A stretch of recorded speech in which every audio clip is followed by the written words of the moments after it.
शांति। आज 4 अगस्त 2021 है। दादी जी की जो एक बहुत महत्वपूर्ण विशेषता थी, वह गुण थी, वो है एक बल एक भरोसा।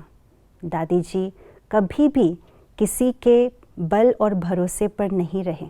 दादी जी ने हमेशा ही अपने जीवन का जो आधार है शिव बाबा को बनाया, जिसको कह सकते हैं दादी जी ने हमेशा अपने मन में एक बाबा दूसरा न कोई इस बात को पक्का करके रखा और अंत तक इसी एक बल और एक भरोसे के आधार पर चलते रहे।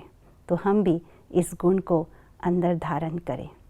सुनते हैं आज का स्लोगन, व्यर्थ से इनोसेंट बनो तो सच्चे सच्चे सेंट बन जाएंगे। व्यर्थ संकल्प और व्यर्थ की बातें आत्मा की मनः स्थिति को अति साधारण और अति निम्न स्थिति में ले आती है, क्योंकि व्यर्थ माना ही देह और देह की दुनिया के बातों के झमेले के जंजाल।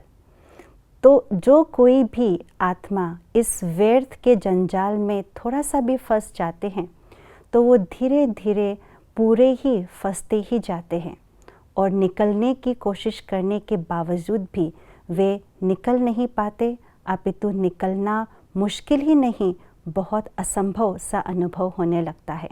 इसलिए इस व्यर्थ के जंजाल में जो कोई भी फंस जाता है, वे कभी भी न्यारे और प्यारे अवस्था का अनुभव नहीं कर पाते। उपराम स्थिति क्या है वो अनुभव भी नहीं कर पाते। प्यार के सागर बाबा के प्यार का अनुभव से भी वंचित रह जाते हैं। इसलिए इस व्यर्थ के जंजाल से हमें सदा ही दूर रहना चाहिए। सेंट अर्थात संत उसको कहा जाता है जो इस देह और देह की दुनिया में रहते हुए भी सदा न्यारे और प्यारे अवस्था में रहते हो, सदा उपराम स्थिति में रहते हो। वे आत्मा सदा बाबा के प्यार के सागर के लहरों में लहराते रहते हैं और इसी कारण से उनका मन सदा सुलझे रहते हैं।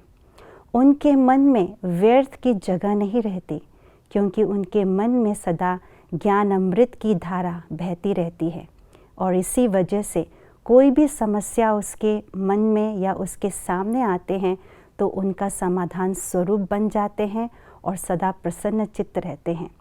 तो व्यर्थ से इनोसेंट माना ये नहीं कि व्यर्थ का कोई ज्ञान नहीं है, लेकिन व्यर्थ का ज्ञान है, लेकिन मन के अंदर उस व्यर्थ को ज़रा सा भी अंश मात्र भी आने के लिए जगह नहीं रखते।